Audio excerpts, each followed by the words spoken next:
MBK 1:31. The fight with the Gandharvas. Chapter 31. The fight with the Gandharvas. Early in the Pandavas' 12th year of exile, a Brahmin who was journeying to Hastinapura stopped to see them. He spent a few days with them before continuing to the city, where Dhritarashtra then received him. The old king was always anxious about the Pandavas and he wanted to hear about them from the Brahmin. When he heard how their bodies were emaciated by their spare diet and constant exposure to the elements, he felt pain. Dhritarashtra was especially distressed to hear how Draupadi was now pale and thin. He lamented openly in the presence of his ministers.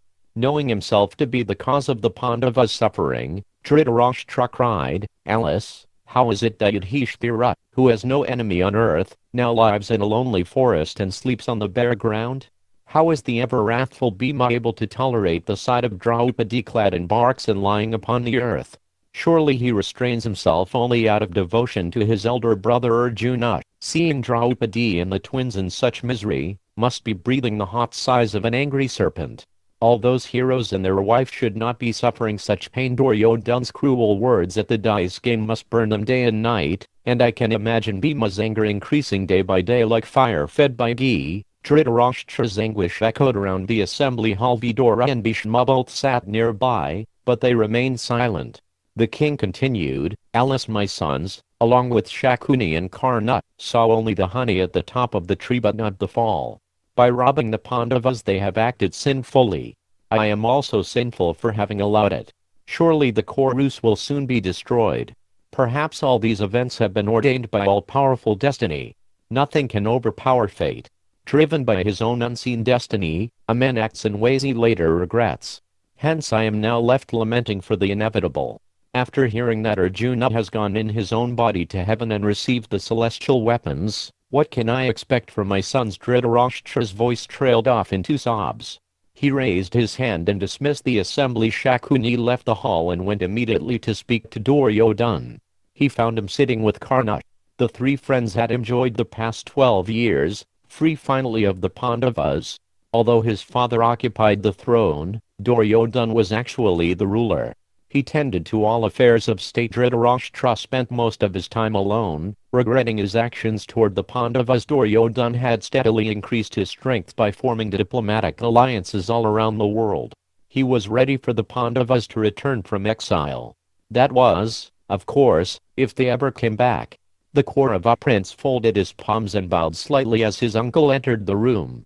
After taking a seat, Shakuni said, "O ruler of men, having exiled the Pandavas by your own prowess, you now enjoy this earth. Indeed, you have no rivals. The prosperity Yudhishthira once possessed is now yours. That great wealth which was formerly the cause of your grief is now your happiness. You have achieved everything by the force of intellect alone. All the world's kings are subservient to you, and you are adored by countless Brahmins." Shakuni smiled slightly as he saw Duryodhana listening to his own praises with relish. Pressing his fingertips together he went on, "Why not pay a visit to the Pandavas, who have never accepted your rule? Surrounded by the Kurus even as Yamaraja is surrounded by the Rudras, go and scorch the Pandavas with the sight of your splendor. That prosperity which is seen by both friend and foe is real prosperity.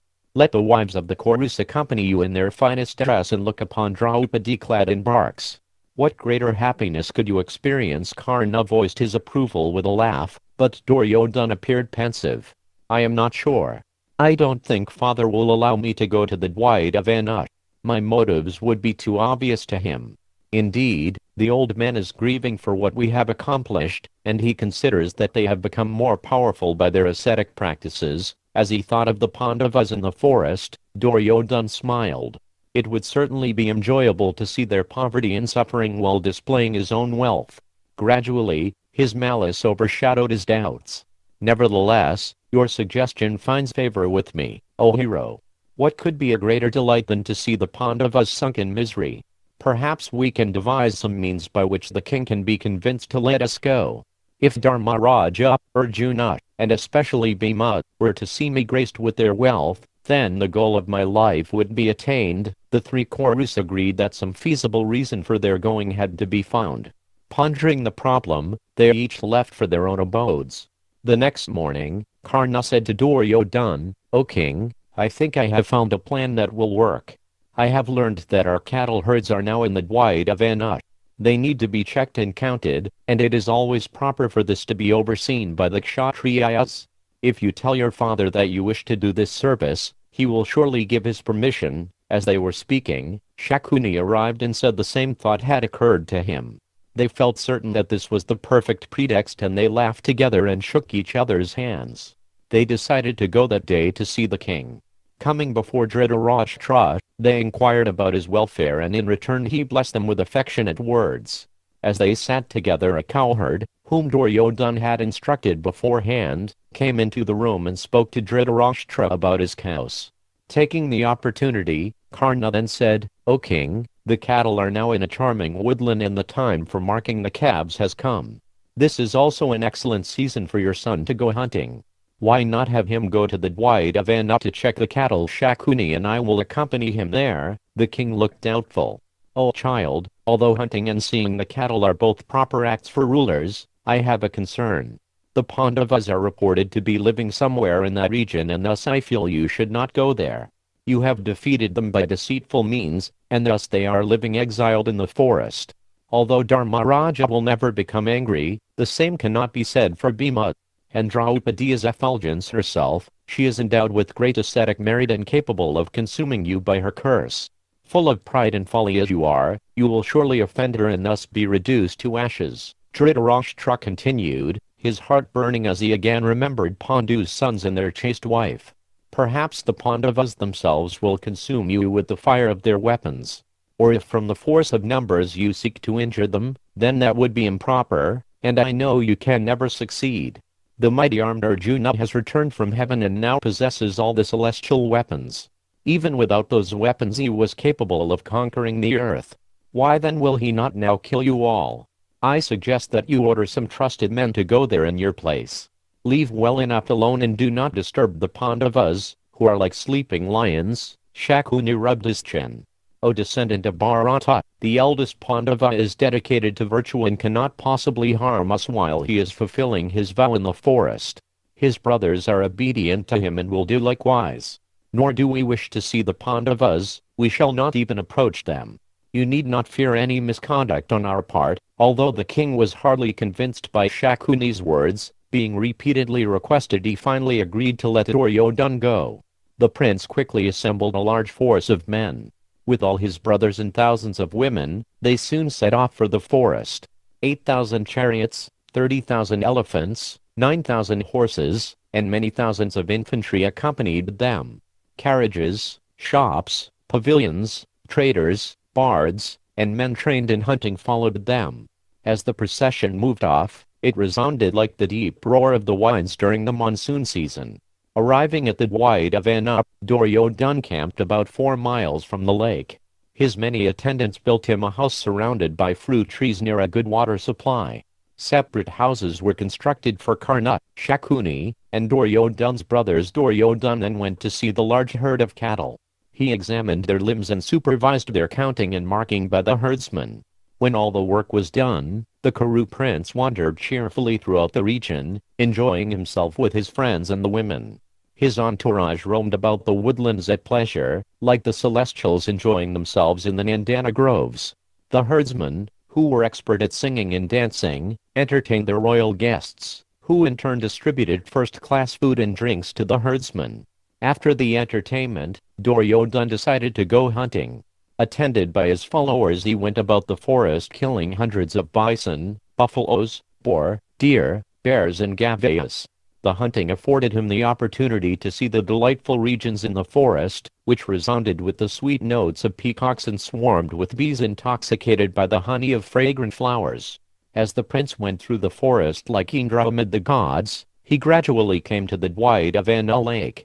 On the opposite shore of the lake, Yudhishthira was performing the sacrifice known as Rajarishi. Guided by the Brahmins, he sat with Draupadi making offerings into the sacred fire. Duryodhana, desiring to display his opulence before the Pandavas, instructed his men to build pleasure houses along the lake shore. They immediately went toward the lake and looked for a suitable site, but as they came close to the lakeside they heard a voice calling, "Stop! Who are you and why have you come to this place?" know me to be Kṛṣṇa, the Gandharva king. This lake and its surrounding woodlands belong to me." Duryodhana's soldiers looked around and saw the Gandharva surrounded by other celestials and apsaras. He was sporting in the lake and he told the soldiers to go back to wherever they had come from.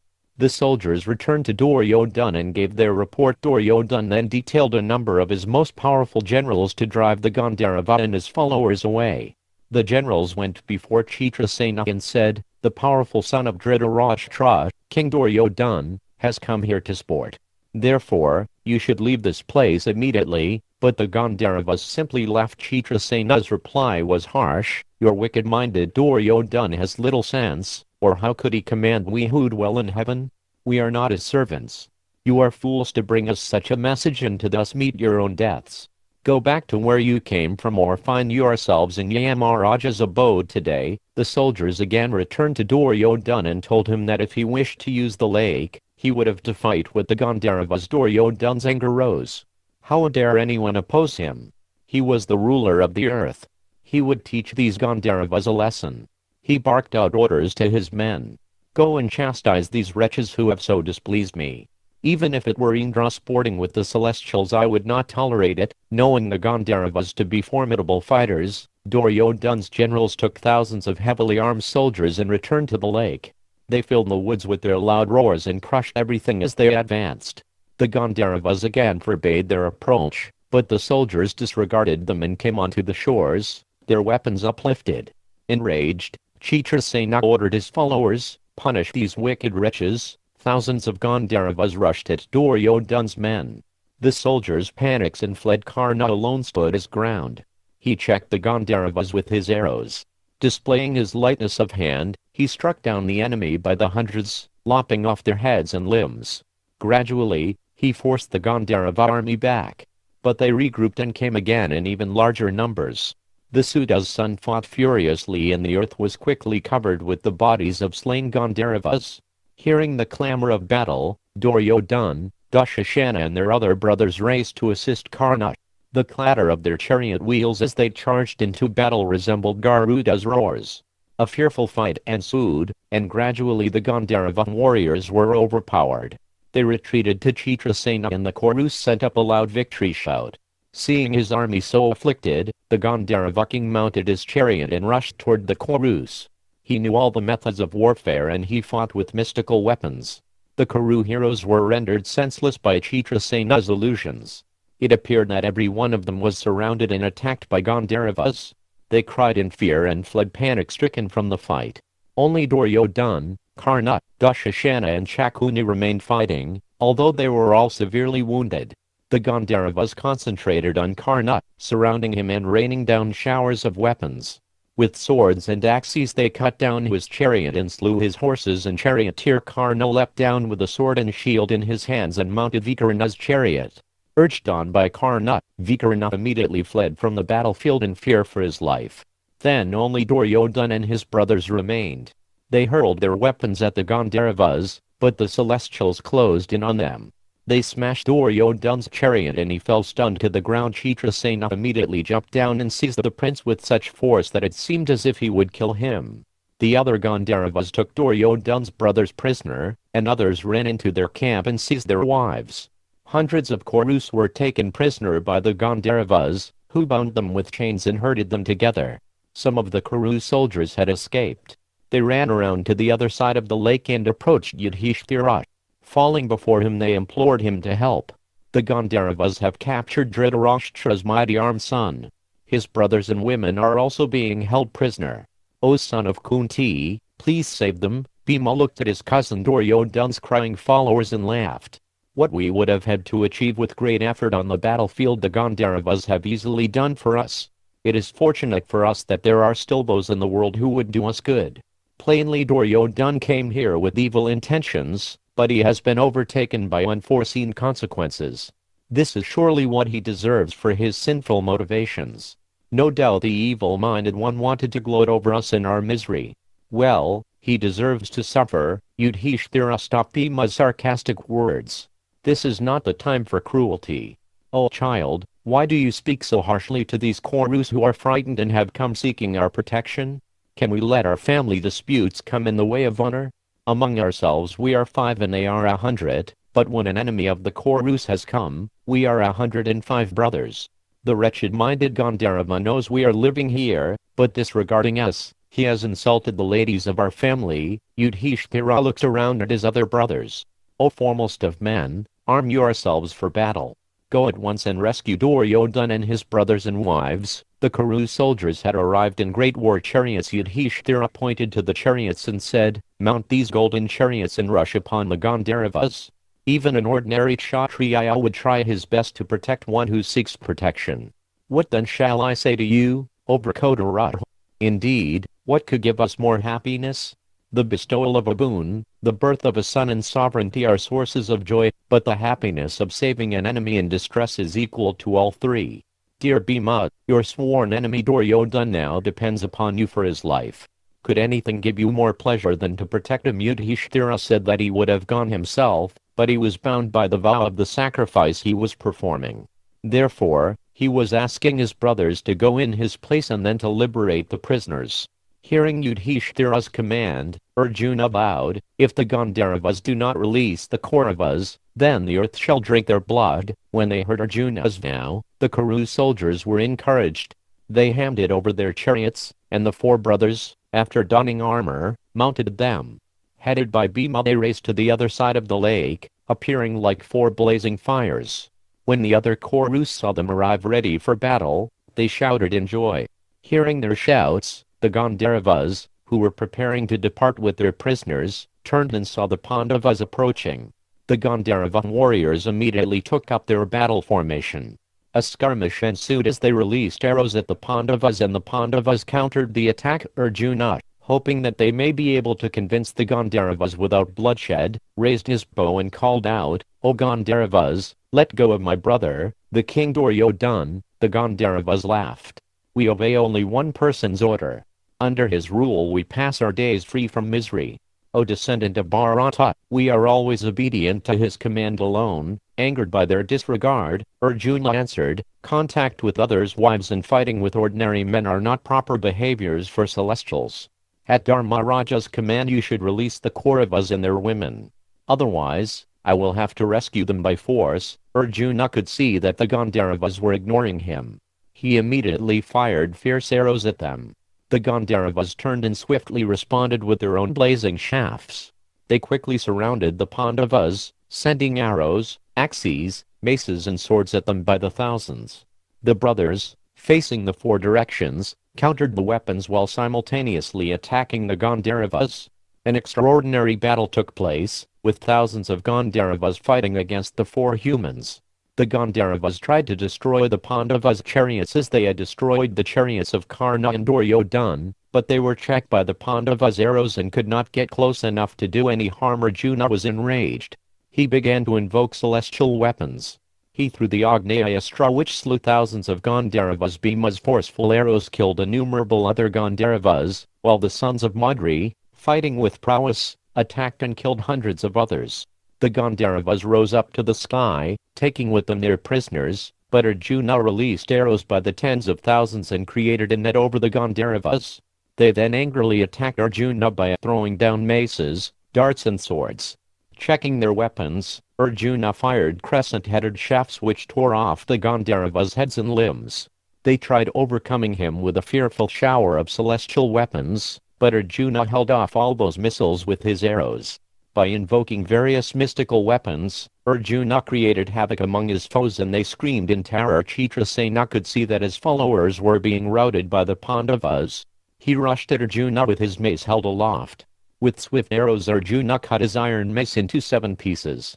The Gandharva king resorted to illusion and appeared to attack the Pandavas from all sides. Arjuna invoked the Shabdaviti weapon, which destroys illusion. Chitrasena disappeared from sight, continuously raining down weapons of every description, but Arjuna attacked him with arrows capable of striking an unseen enemy. Chitrasena, who had fought the Pandavas only to protect his honor, then appeared in front of Arjuna and said, "Behold, it is only your friend fighting with you." Seeing Chitrasena approaching in peace, Arjuna withdrew his weapons and his brothers did the same. The Gandharva king and Arjuna inquired after each other's welfare, and Arjuna said, "O hero, what purpose do you serve by punishing the Kurus? Why do you persecute Duryodhana and his followers?" Chitrasena smiled. "O Dhananjaya, I knew long ago the real purpose for Duryodhana's coming here. He wanted to mock you in your adversity and flaunt his own wealth. Understanding this, Indra ordered me to capture the wretch and his followers and to bring them before him in chains. Allow us to carry them away." Arjuna shook his head. "If you want to please me, then let them go. Dharmaraja has commanded it. They are our kinsfolk. The sinful Duryodhana is full of vanity. He does not deserve to be freed.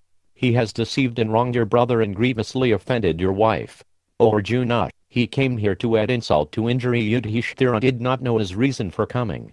Therefore, let us explain it to him and see what he decides after that." Arjuna agreed, and they all went to Yudhishthira to inform him of what had transpired. Yudhishthira said, "Dear sir, it is fortunate for us that although you possess great prowess you did not slay Dhritarashtra's wicked sons. Our family honor has thus been saved, and it will be further saved if you release them. I am pleased to see you. Please tell me if there is anything I can do for you and then return in peace to your own abode." Chitrasena was delighted at Yudhishthira's words. "I am satisfied simply to see you, great one. We shall free the Kurus." The Gandharva brought his captives into the Pandavas' presence. Indra then appeared and sprinkled celestial nectar on the Gandharvas who had been slain. They all regained their lives. Headed by Chitrasena, they arose up to the skies and vanished.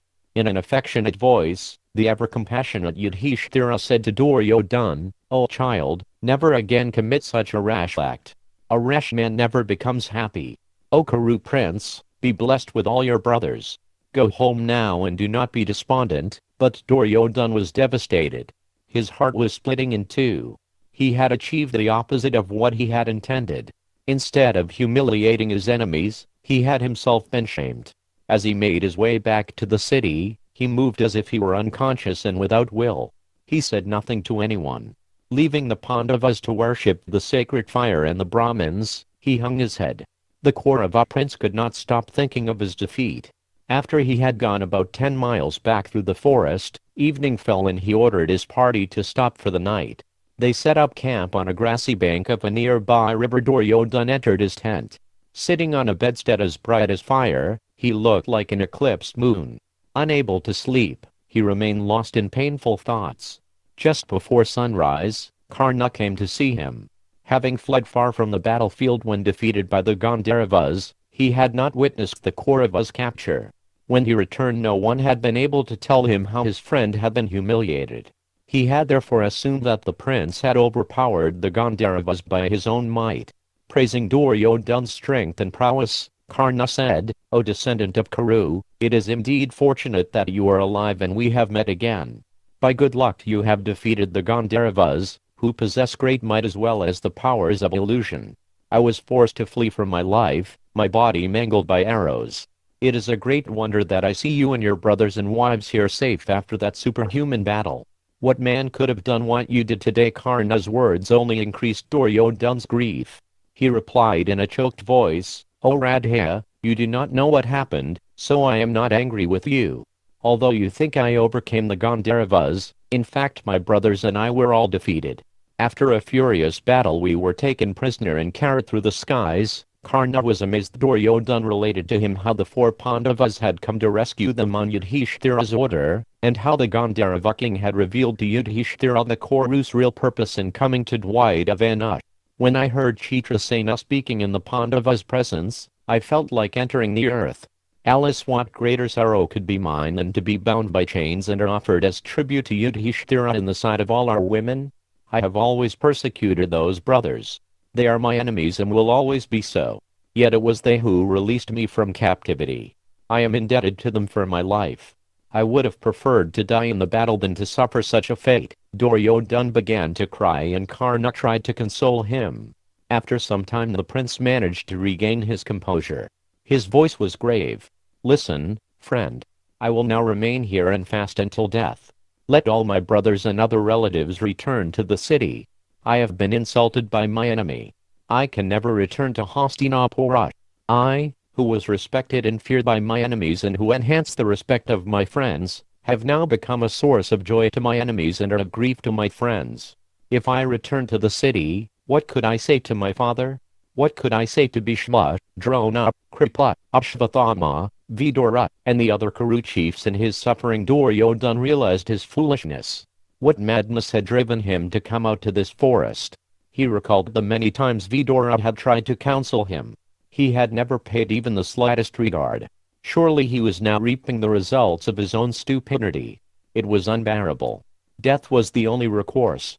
Looking at Kṛṣṇa, his eyes filled with tears, he said, "Men like me, puffed up with vanity and insolence, are never blessed for any length of time even if they obtain prosperity and knowledge. Alas, I have been wicked. Now I suffer. Leave me here to die. I can no longer continue to live." What man could be rescued by his enemies and then drag on in his miserable existence? Proud as I am, the enemy has laughed at me, finding me deprived of my prowess. Duryodhana asked Kṛṣṇa to bring Dusasana to him. When the prince arrived, Duryodhana said, "O descendant of Bharata, hear my words. I order you to be installed in my place as the earth's ruler. Become the refuge of your friends and relatives and the terror of your enemies. Always bestow charity upon the Brahmins and cherish your gurus. As Vishnu protects the celestials, so you should protect your dependents." Duryodhana clasped his brother's shoulders. "Go, dear brother, and rule this wide earth. I shall end my life here." Dusasana was grief-stricken. He lowered his face and said, "O brother, please give up your determination to die. It can never be. Do not accept such a path. How can I become king in your place? The earth may split, the heavens may fall, and the sun may lose its heat, but I can never rule the earth without you." Crying out, "Relent, relent," again and again, Dusasana fell at his brother's feet.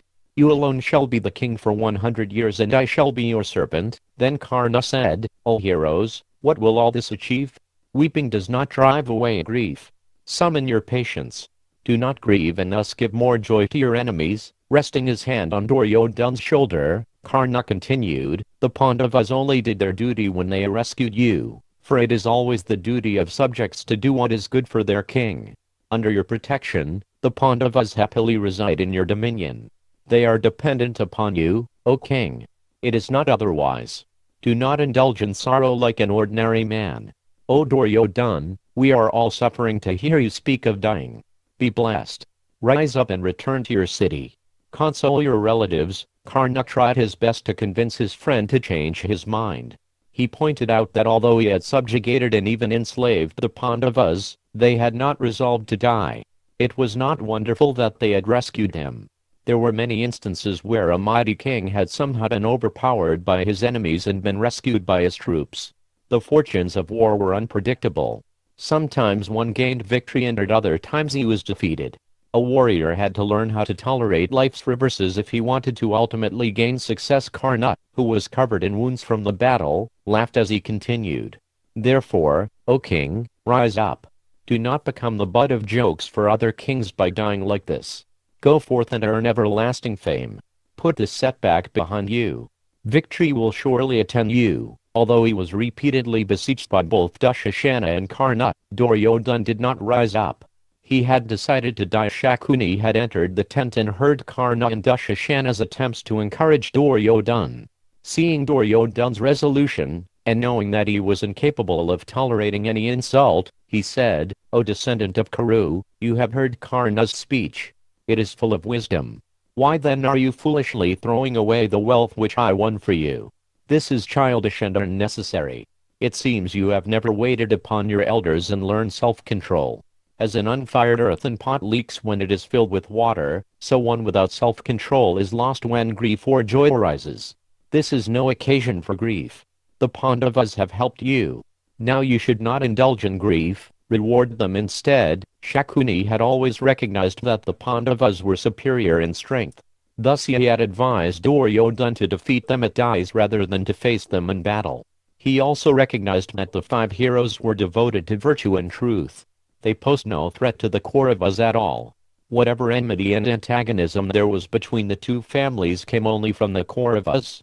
But it seemed as if there was no way to overcome the Pandavas.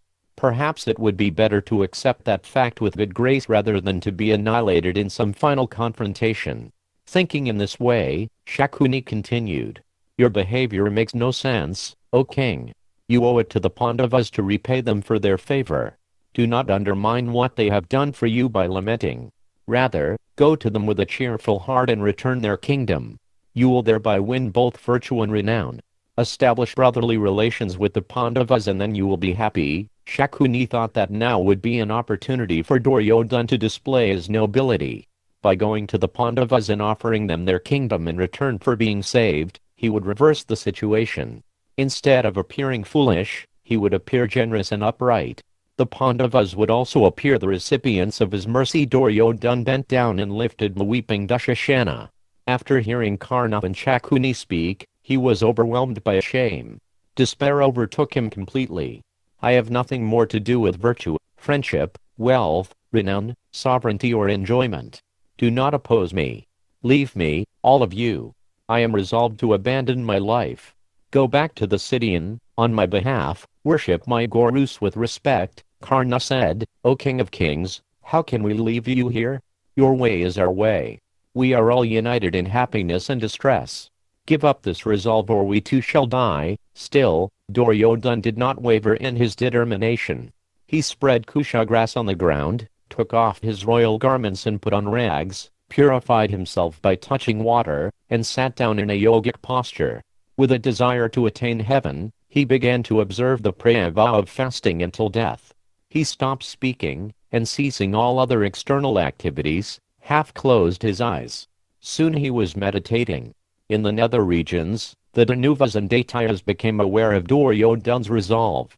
The celestial beings, who had been defeated in a war with the gods, were depending upon Duryodhana to oppose the gods' purpose on earth. Many of the demons had even incarnated upon earth as kings and warriors with the hope of overthrowing the pious kings who made sacrifices to the gods. Fearing that their party would not succeed without Duryodhana, the celestial demons began a fire sacrifice. They employed Brahmins to chant mantras which had the power to summon to their presence a man from another planet. As the Brahmins offered ghee into the fire while reciting hymns from the Uttara Veda and the Upanishads, a strange, effulgent goddess rose from the fire and asked, "What shall I do, please?" The demons commanded her, "Bring Duryodhana, the son of Dhritarashtra, here. He is engaged in a vow of fasting." "So be it," she said, and vanished. She went immediately to the place where Duryodhana sat. Unseen, she took him in his subtle body and brought him before the demons in the nether region. As if in a dream, Duryodhana found himself standing in an assembly of Danuvas. Their leader, his eyes wide with delight, said, "O King of Kings, O perpetuator of the Bharata race, you are always surrounded by heroes and illustrious men. Why then have you undertaken such a rash vow? Suicide always leads to hell. One who kills himself is reviled on earth and he attains no auspicious destination. Intelligent men like you never engage in acts that go against their best interest. O king, give up your resolve to die. Such a resolve is destructive to morality, profit, happiness, fame, prowess and energy. If you commit suicide, you will enhance your enemy's joy. Listen now as we tell you the truth of your position, your celestial origins, and your power. Then you may decide what you wish to do." The Danuva then described how Duryodhana had been born as a result of the demons' austerities. They had obtained him as a boon from Shiva. His body was made of thunder and was virtually invincible. He was being supported by the kings who were themselves powerful Danuvas incarnated on earth. United in battle, he would doubtlessly destroy his enemies. Other great demons would, at the time of the battle, possess the hearts of Bhishma, Drona, Kripa, and others. Thus the Kuru chiefs would cast aside restraint and compassion and kill anyone who opposed them, even their brothers, sons, friends, fathers, disciples, even children and old men. Blinded by ignorance and wrath, they would show no mercy and would slay hundreds of thousands on the battlefield. As Duryodhana listened in amazement, the Danuva continued, "O hero, you should not fear Arjuna. We have already decided how he will die. The soul of the powerful Naruka, who Vishnu himself slew, has taken birth as Kṛṣṇa. Remembering his former enmity, he will kill both Kṛṣṇa and Arjuna." Knowing this, the the wielder of thunder, Indra, will try to divest Kṛṣṇa of his natural armor and earrings, both of which render him invincible. We have therefore also arranged that hundreds of thousands of mighty Daitya warriors, now present on earth in the form of the Samsaptikas, will fight Arjuna. If Kṛṣṇa does not slay Arjuna, these warriors will. Therefore, do not grieve. You will rule the earth without a rival. Go back and give up your vow. You are our refuge and we are there to assist you in every way. The Danuvas and Daityas came forward and embraced Duryodhana. They all spoke encouragingly and cheered his mind. Finally, they said, "Go and attain victory." Then they commanded the goddess to return him to his body. After being returned to his seat on the kusha grass, Duryodhana opened his eyes. He recalled his meeting with the Daityas as if it had been a dream. The prince was not certain if it had actually occurred, but it had changed his mind. Whether or not he had met the celestial beings was unimportant. He took their predictions seriously. Surely their words would come to pass and he would defeat the Pandavas. Kṛṣṇa and the Samsaptikas would kill Arjuna, and thousands of other Kshatriyas would assist him in the war to come. While Duryodhana sat ruminating on the Danuva's words, Kṛṣṇa came before him. Duryodhana immediately decided not to tell anyone what had happened. Seeing that he had stopped his meditation, Kṛṣṇa said, "It is good to see that you are restored to your senses, O king. A dead man can never conquer his enemies. This is not the time to grieve. Why do you wish to die so ignominiously? O hero, rise up and kill your foes. Go out and attain victory and immortal fame.